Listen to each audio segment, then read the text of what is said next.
Pete Feenstra on Friday the 9th of November 2012, talking to the leader, founder, member and folk rock icon, Mr. Dave Cousins. Great to have you here, Dave. Thank you. Live at the Boom Boom Club, the start of your 2012 winter tour, I suppose. Yes, it's a rather short winter tour.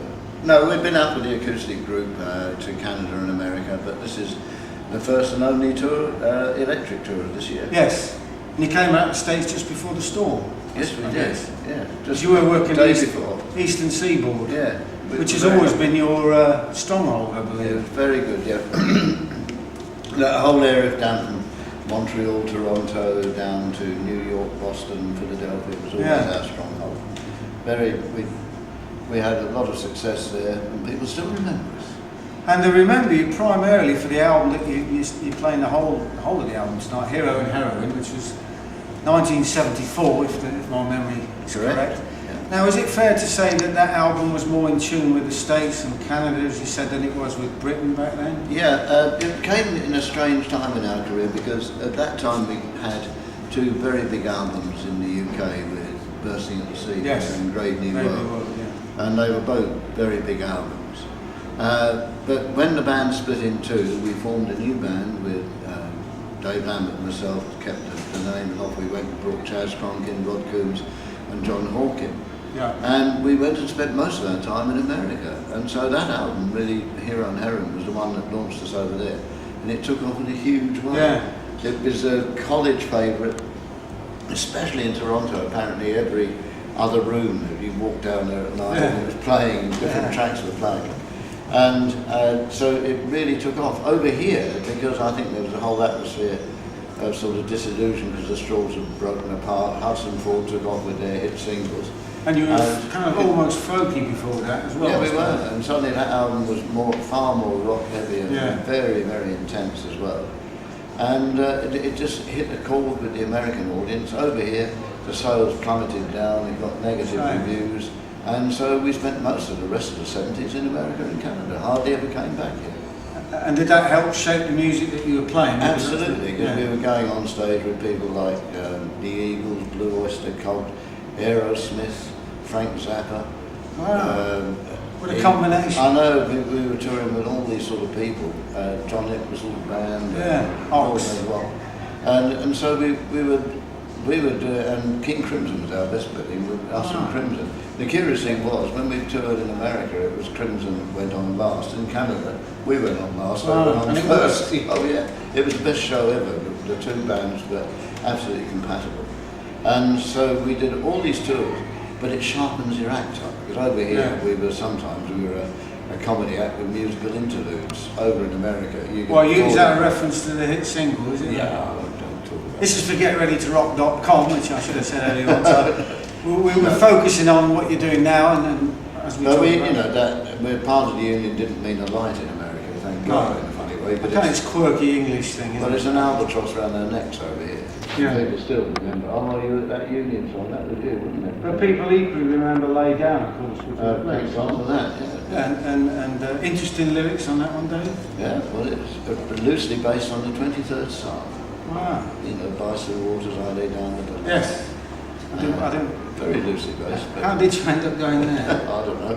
Probably magic mushrooms. Spirit of the age. Yeah. But going back to Hero and Heroine, you've re-recorded the whole thing.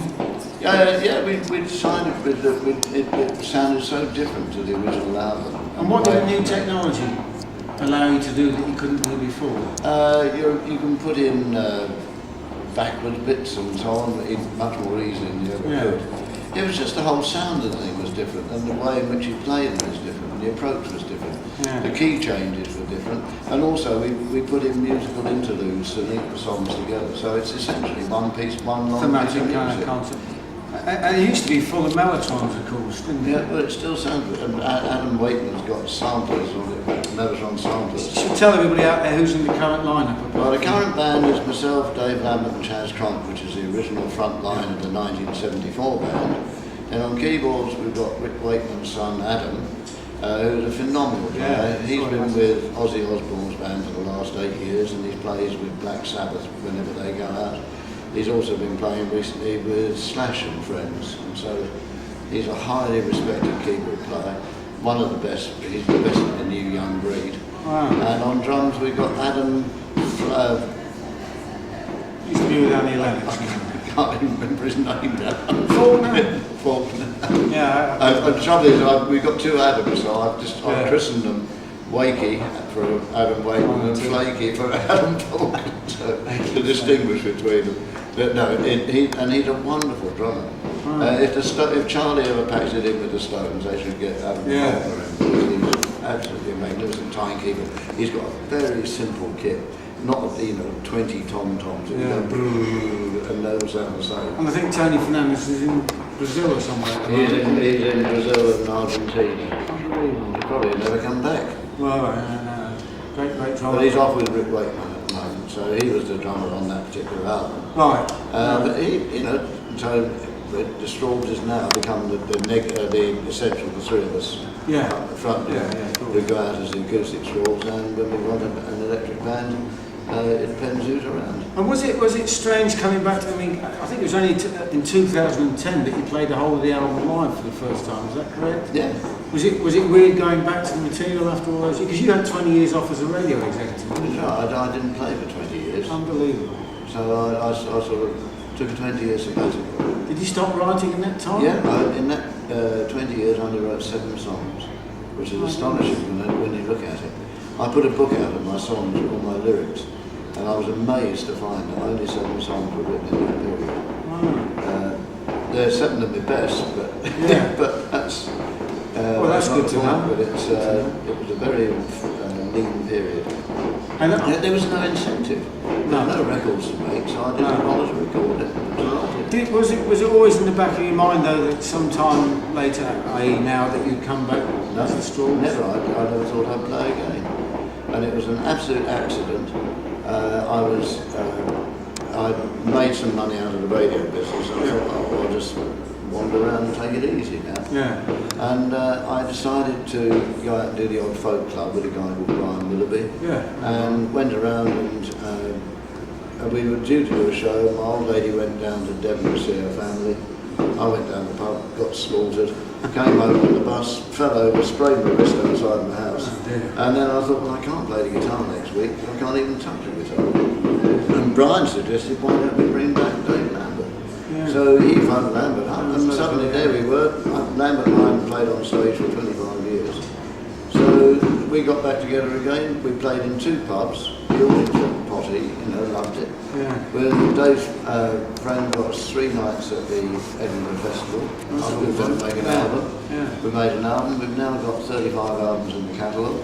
And of course, it's worth saying that you've got your own record label as well. Yeah. Has that had a bearing on what you're able to put out? Yeah, we just put out what we want, what we feel like. But presumably, before you would have had record companies say, well, we don't like that, or it needs to be a... No, we put out, and over the past 10 years we've sold over 100,000 records, which is... The old punk spirit of DIY. Yeah, it works. And I've been talking to the 2 Adams about recording next summer. I don't want to do anything at the moment. I need a rest after this tour. 3 months of travelling. Yeah, quite so. But anyway, if we make an album, they're well up for the idea and love it. So that'll be good fun. The other thing is, one of the things that's spurred you on, I guess, lately has been the fact you've been big in Canada. Yeah, we've just been back to Canada, and it's astonishing how there we can draw 300 people a night in one club, in a theatre. Another place we'll do 2 nights in the club and draw 200 people a night. Well, and that's in Toronto. Hopefully we're going to have that kind of crowd tonight, and it's been wonderful talking to you, Dave. And Pete, here's the next 20 years. Pete Feenstra for GetReadyToRock.com, talking to Dave Cousins. Good evening.